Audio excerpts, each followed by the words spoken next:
morning po or good evening.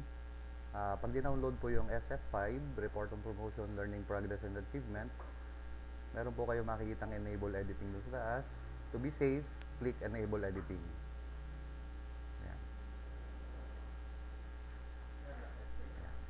Then, security warning, enable content. Okay. So kung makikita po natin dito, yung glitch na tinatawag ko kanina ay nandito po sa may column ng summary table under female. Nagkamali po yung retain ko doon. So, i-click po natin yung sa tapat ng retain. Then, go to the formula bar. Tanggalin lang po yung A doon. Yan. Then, click enter. Yan. So, kanina may issue po tayo is paano daw magdadagdag ng row kung kulang po ang rows dito. So, tignan po natin ngayon.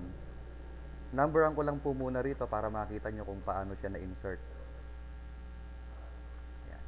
So, ang una pong gagawin is click and drag kung saan natin gusto mag-insert ng row. Hanggang dito lang po sa dulo. Then, down. So, ibig sabihin po, kung bibilangin natin, we have 1, 2, 3, 4, 5, 6, 7, 8. 8 rows po pababa ang idadagdag niya. Then, right click, insert, shift cells down. Ito po yung pipiliin natin. Shift cells down. Okay. Kung makikita po natin, in-insert niya yung rows natin between 1 and number 1 and number 2. So, ito na ngayon yung bagong rows natin. Next step po, kung makikita po ninyo rito, yung mga rows natin dito ay naka-merge.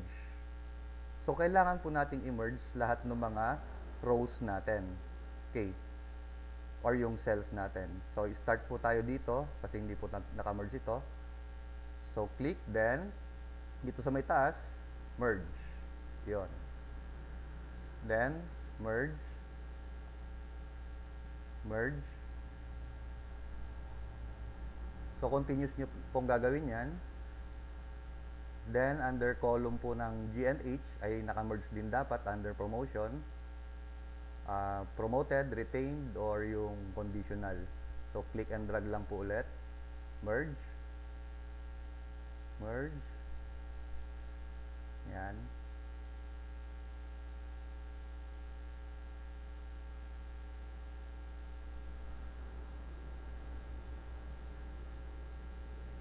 Then, next step. Since kung makikita po nyo, sa formula bar, walang laman. Itong in-insert natin. Pero yung sa may taas niya ay may laman. So, kung i-click po natin yung may laman, kahit saan po siya, no?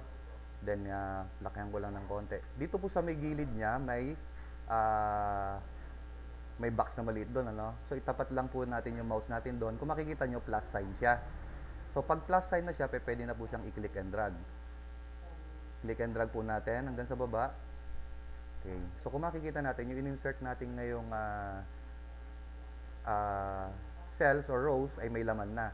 Pero be sure po na pag click and drag natin ay hanggang dun sa dulo or dun sa bago total ng mail.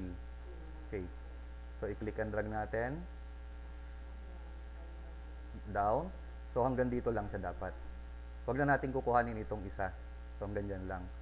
Kasi kung hindi natin pinunta doon yun, mag-iiba po yung formula natin. So, kailangan hanggang dito siya. So, bitawan na natin yung mouse natin. Okay. So, kung makikita nyo, consistent na po yung formula. F40. So, tapat niya F40. Ayun. Okay.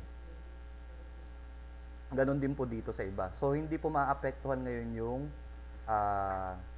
table natin ng summary, tsaka table din ng learning. Yung iba po kasi ang ginagawa is click and drag dito. Insert. So, makakapag-insert kayo, but kung makikita ninyo, yung ating table ay na-insertan din ng mga rows. So, Control Z lang or undo.